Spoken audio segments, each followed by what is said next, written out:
کہ لاہور کیسا ہوتا تھا، وہاں کا جو ثقافتی منظرنامہ ہے، ادبی منظرنامہ، اگر ہم آپ کی آنکھوں سے دیکھ سکیں تو آپ جب یاد کرتے ہیں پرانے لاہور کو تو کون لوگ آپ کو یاد آتے ہیں، وہاں کی آپ کی کیا خوشگوار یادیں ہیں؟ میں نے اس پر کوئی لکھا بھی ہے، اب آپ نے پوچھا تو میں عرض کرتا ہوں کہ میں یہ نہیں کہتا کہ اب لاہور ویسا نہیں ہے. میں کیوں نہیں کہتا؟ اس لیے کہ لاہور سے اب میرے تعلق کی وہ عملی نوعیت نہیں رہی. ذہنی اور جذباتی تعلق کی اپنی سطح ہے، وہ قائم رہتا ہے، لیکن اب یہ نہیں ہے کہ میں بھی ان مجلسوں میں جاتا ہوں، میں بھی اسی طرح سڑکوں پر پھرتا ہوں، میں بھی اسی طریقے سے لوگوں سے ملتا ہوں. ایک عرصہ ہو گیا ہے کہ میں ایک دوسری زندگی میں داخل ہو چکا ہوں. اس نوعیت کا اب عملی ربط نہیں رہا. تو میں نفی کا تبصرہ نہیں کرتا، لیکن جو میرا وہ زمانہ ہے جس میں میں ایک طالب علم کے طور پر لاہور میں آیا، پہلی مرتبہ میں نے ایک دیہات سے آ کر دیکھا کہ کتابوں کی بڑی دکانیں کیا ہوتی ہیں، فیروسز کیا چیز ہے، یونائٹڈ پبلشرز کیا چیز ہے.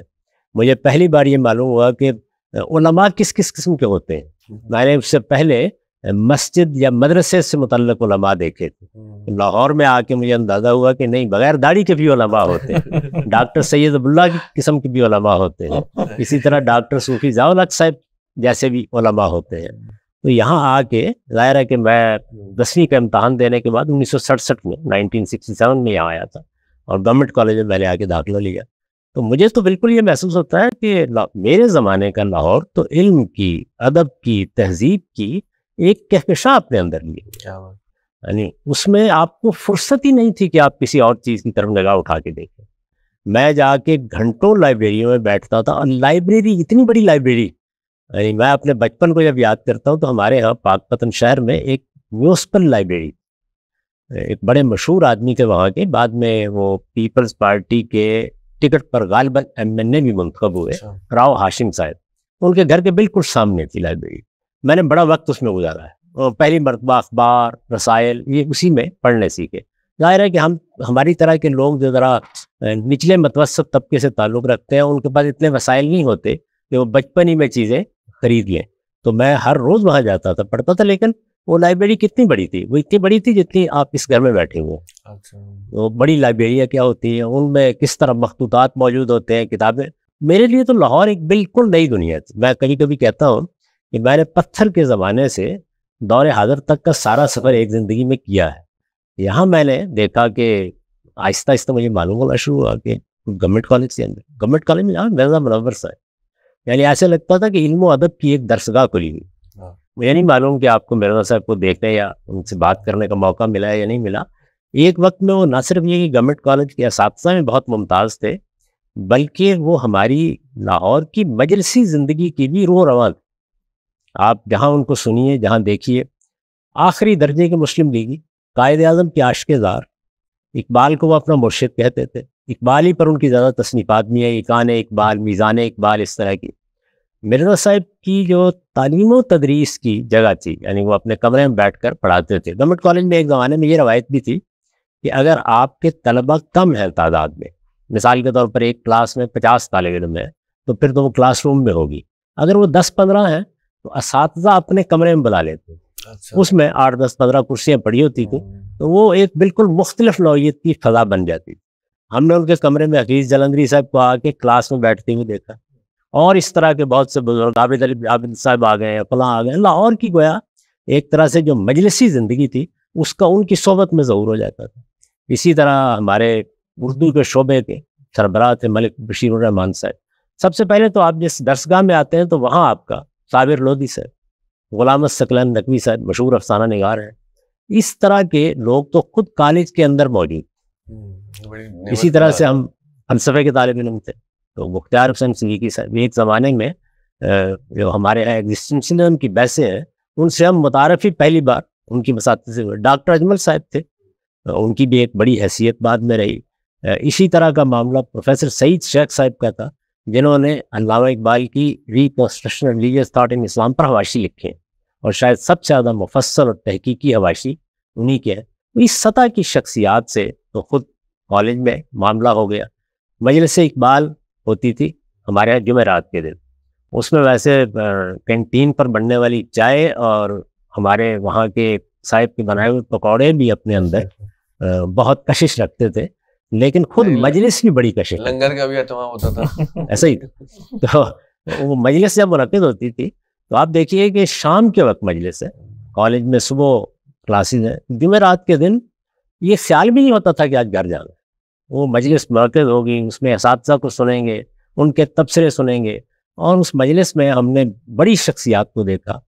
میں نے پوری زندگی میں اگر کوئی چیز پڑھی ہے شاعری کی نوعیت کی، میں کبھی نہیں پڑھتا۔ اپنے کوئی اشعار سنائے ہیں تو مرزا صاحب میرے استاد بھی تھے، مرزا منور صاحب، ان کے ارشاد کے مطابق یا امتثال امر میں عارف عبد المتین صاحب کی صدارت میں سنائے۔ تو ہمارے وہاں پہ یہ فضا تو وہاں تھی۔ آہستہ آہستہ معلوم ہونا شروع ہوا کہ باہر بھی یہی صورتحال ہے۔ باہر دیکھیے آپ، مولانا سید اللہ صاحب مودودی بقاعدہ یاد، معلوم ہو گیا کہ عصر کے بعد وہ بیٹھتے ہیں تو آپ جب چاہے جا سکتے ہیں۔ تو سائیکل ہی ہوتی تھی اس وقت ہمارے پاس۔ ہاں، ڈاکٹر اسرار صاحب کے بارے میں معلوم ہوا ہے کرشن نگر میں ہوتے ہیں، وہاں پر وہ درس دیتے ہیں۔ مولانا ابو الخیر مودودی، ان کی مجلس بہت مشہور تھی، ماڈل ٹاؤن میں تھے، وہاں پہ آپ احمد ندیم قاسمی صاحب کو، کاظم الصباغ صاحب کا، علم ادب اور دوسرے مختلف شعبوں کی شخصیات وہ شام کے وقت جمع ہو جاتے۔ فیض صاحب وہی تھے، حفیظ صاحب کا گھر، لوگ جاتے تھے وہاں بیٹھتے تھے۔ اور اس میں ہوتا کیا تھا، یعنی بارہا ہم خود طالب علم 2-3 مل کے گئے، پہلے سے وقت نہیں لیا ہوا، جا کے دروازے پہ جا کے گھنٹی بجائی اور ملاقات کی اجازت ہوئی۔ ڈاکٹر سید عبداللہ صاحب کے ساتھ کئی مرتبہ یہ معاملہ پیش آیا کہ وہ ادارہ معارف اسلامی کے باہر یہ انسائکلوپیڈیا ہے، اس کے سربراہ تھے، تو کھڑے ہیں، ہمارا شعبہ فلسفہ بالکل ساتھ ملا ہوا ہے، آپ پیچھے سے نکل کے آئے تو وہ سامنے آ جاتا ہے۔ تو آئے، ڈاکٹر صاحب ہے، کوئی سوال پوچھ لیے، وہ نکل رہے ہوتے تھے گھر جانے کے لیے، سمنا باد میں کرتا ہوں کا، پیدل چل رہے ہیں ساتھ اور ڈاکٹر صاحب کی تقریر جاری ہے، تو آپ بات سنتے سنتے گھر پہنچ گئے۔ یہ صورتحال تھی۔ ڈاکٹر برہان احمد صاحب فاروقی، آپ اندازہ کیجئے کہ میری بہن نسبت روڈ پر رہتی تھی، بڑی بہن، میں کچھ عرصہ اس کے پاس مقیم رہا، بھی میرے والدین منتقل نہیں ہوئے تھے، میں آ گیا تھا یہاں پہ، ان کو گھر بیچ کے بعد میں آنا تھا۔ تو ڈاکٹر برہان احمد فاروقی صاحب کو میں نے نسبت روڈ پر پیدل چلتے ہوئے بارہا دیکھا کہ وہ جا رہے ہیں، خاص طرح کی شیروانی پہنی ہوئی، اسی طرح کی پرانی وہی ترکی ٹوپی، اور چلنے کا ایک خاص انداز، بولنے کا ایک خاص انداز۔ تو جا کے درخواست کی، کوئی سوال کر لیا، ڈاکٹر صاحب نے کہا آئیے بات کر رہے ہیں، وہ دیال سنگھ لائبریری جا رہے ہیں یا اسی طرح سے کہیں کوئی لیکچر دینے کے لیے جا رہے ہیں، پیدل چلتے ہوئے آپ ان سے استفادہ کر سکتے۔ ڈاکٹر صوفی ضیاء الحق صاحب، عربی زبان و ادب کے بے نظیر استاد، گورنمنٹ کالج میں برسوں پڑھتے پڑھاتے رہے۔ ان کا تو ایک بڑا دلچسپ واقعہ بھی ہے، ہمارے یہاں پاک پتن میں جب میں ابھی اسکول میں تھا تو میرے صدر مدرس تھے، استاد بھی رہے، سید شیر محمد صاحب، بہت فاضل شخصیت تھے۔ انہوں نے وہاں پر ایک مذاکرہ منعقد کروایا اور مشاعرہ بھی پاک پتن میں۔ اس مذاکرے میں بڑے بڑے اہل علم کو مدعو کیا گیا، انہوں نے مقالے پڑھے۔ صوفی صاحب کو بھی مقالہ پڑھنا تھا، صوفی ضیاء الحق صاحب کو، ان کے مقالے کا عنوان تھا عربی زبان کا ماضی، حال اور مستقبل۔ تو وہ مقالہ پڑھنے کے لیے کھڑے ہوئے، اہل کو تاریخ، انہوں نے کہا حضرات مقالہ سے میں بعد میں پڑھوں گا، یہاں کیونکہ عام لوگوں میں موجود ہے، خلاصہ پہلے سنا دیتا ہوں۔ تو پاکستان میں عربی زبان کا ماضی تاریخ تھا، حال تاریخ تر ہے، مستقبل انشاءاللہ تاریخ ترین ہوگا۔ اس کے بعد مقالہ پڑھنا شروع کر دیا۔ میرا یہ پہلا تعارف تھا۔ ساغر صدیقی کو میں نے پہلی مرتبہ وہاں سنا تھا۔ اچھا، ساغر آپ دیکھیے کہ وہ جس عمارت کے برآمدے میں سارا دن بیٹھے رہتے تھے، وہ میرے اسپتال کے پیچھے پچھلی جانب میں، مجھے وہاں سے جانا ہوتا تھا کالج میں، تو وہ لاہور بہت ہی عجیب تھا۔ پھر یہ ہے کہ شام کے وقت اگر آپ کے پاس ایک فرصت ہے، آپ پاک ٹی ہاؤس میں چلے جائیے، آپ حلقہ ارباب ذوق میں چلے جائیے۔ مجھے یاد پڑتا ہے کہ حلقہ ارباب ذوق کی کسی مجلس میں YMCA ہال کے باہر کے صحن میں کچھ طلبہ ایسے اس زمانے میں بھی لبرل مزاج کے طالب علم ہوتے تھے، تو کسی نے مسلمانوں کے علم ادب کی تاریخ کے اوپر کوئی طنزیہ جملہ کہہ دیا۔ آج تک مجھے نہیں بھولتا، مولانا علم الدین سالک کھڑے ہوئے اور آپ باور کیجئے کہ 3-3.5 گھنٹے تک وہ صرف یہ بتاتے رہے، اور پھر بدی کہ مسلمانوں کی لائبریریاں کیا تھیں، ان میں کتابوں کی تعداد کیا تھی، وہ کہاں کہاں واقع تھیں، انہوں نے کن کتابوں کے تراجم کیے، کون سے علوم کس زمانے میں منتقل کیے، اس کے نتیجے میں کون سی تصنیفات وجود میں آئی، کون سے نئے فن پیدا ہوئے۔ اس سطح کے لوگ آپ کو ہر جگہ مل جاتے تھے۔ میں یہ نہیں کہتا آپ نہیں ہوں گے، بہرحال اس وقت کیونکہ ہم ان کی مجلسوں میں جاتے تھے، بیٹھتے تھے، اور لاہور اتنا بڑا نہیں تھا، مزنگ کے بعد اصل ختم ہونا شروع ہو جاتا تھا۔ اب تو لاہور میں سمجھ نہیں آتا کہ وہ کہاں تک پھیل گیا ہے، اسی مجالس کا کیا ہوا. ہو سکتا ہے 20 طرح کی مجلسیں ہوتی ہیں. جیسے آپ فرما رہے ہیں کہ اتنی ایکسیسیبلٹی کہ وہ پیدل استاد جا رہا ہے، آپ اس کے ساتھ چل کے گفتگو سن رہے ہیں یا بیل بجا کے گھر چلے گئے. ظاہر ہے معاشرت تو بدل گئی ہماری. اب کسی بڑے آدمی سے وقت لینا ہو تو وہ ایک پورا ایک چیلنج ہوتا ہے. وہ تو ایک اس میں کئی اور عوامل بھی شامل ہو گئے ہیں، جس طرح کے مثال کے طور پر سیکیورٹی کے مسائل پیدا ہو گئے، جیسی قتل و غارت کی نوبت آ گئی. اس وقت بھی اختلافات تھے. مثال کے طور پر اب دیکھیے کہ مولانا سید غرور صاحب مودودی پر بہت تنقید ہوتی. ان کے گھر کے بالکل قریب اچھرا میں جو مسجد تھی وہاں وہ جمعہ پڑھنے کے لیے تشریف لے جاتے تھے. بعد میں وہ ایک دوسری مسجد میں جانے لگ گئے، لیکن ابتدا میں جاتے تھے. مولوی صاحب ان کو سامنے دیکھ کر جو کچھ ان کے بارے میں فرمانا شروع کر دیتے تھے وہ آپ اندازہ نہیں کر سکتے. اس کے باوجود اس کا اندیشہ نہیں تھا کہ وہ مسجد میں جائیں گے تو کوئی ان کے ساتھ بدتمیزی کرے. یہ چیز نہیں اس زمانے. اچھا، اسی طرح سے ہم لوگ مختلف مساجد میں چلے جاتے تھے طالب علمی کے زمانے. بعض علماء کے پاس جا کے کوئی سوال کر لیتے تھے اور وہ سوالات بعض کو تلخ ہوتے تھے، لیکن مجھے یہ یاد نہیں پڑتا کہ کبھی یہ اندیشہ محسوس ہوا ہو کہ یہاں کوئی ہماری پٹائی کر دے. ایک مرتبہ مجھے یاد ہے کہ حلقہ ارباب ذوق کی مجلس میں تھوڑی سی تلخی کی سی صورتحال پیدا ہو گئی، کیونکہ اس وقت میں وہی سوشلزم اور اسلام اور اسلامی نظام اور اسلامزم کی ایک کشمکش کی فضا تھی. انتخابات بڑے قریب آ رہے تھے اور اس میں آپ کے علم میں ہے کہ ذوالفقار علی بھٹو صاحب کے اور جماعت اسلامی کے درمیان گویا مارکا برپا ہو گیا تھا. اس طرح کی فضا میں ذرا سی تلخی محسوس ہوئی، لیکن الحمدللہ ہم لوگ بالکل محفوظ وہاں سے نکل کے آ گئے. اور بلکہ بعد میں مجھے یاد پڑتا ہے کہ ایک صاحب جنہوں نے کچھ سخت جملے بولے تھے انہوں نے معذرت کی. اس طرح کی صورتحال تھی. تو مولانا مودودی صاحب کے بارے میں ہم نے سنا کہ وہ بہت بزلہ سنس تھے، تو کچھ خوشگوار یادیں اگر آپ کی ان کے ساتھ ہوں جو ہم سن سکیں آپ سے. اس میں کوئی شبہ ہی نہیں ہے. ان کے بارے میں احمد ندیم قاسمی صاحب نے حرف و حکایت میں ایک مرتبہ لکھا تھا کہ میں چند روز پہلے جماعت اسلامی کے مرکز میں گیا. مولانا جہاں رہتے تھے اور جماعت اسلامی کا مرکز اس میں ایک ہی گھر تھا.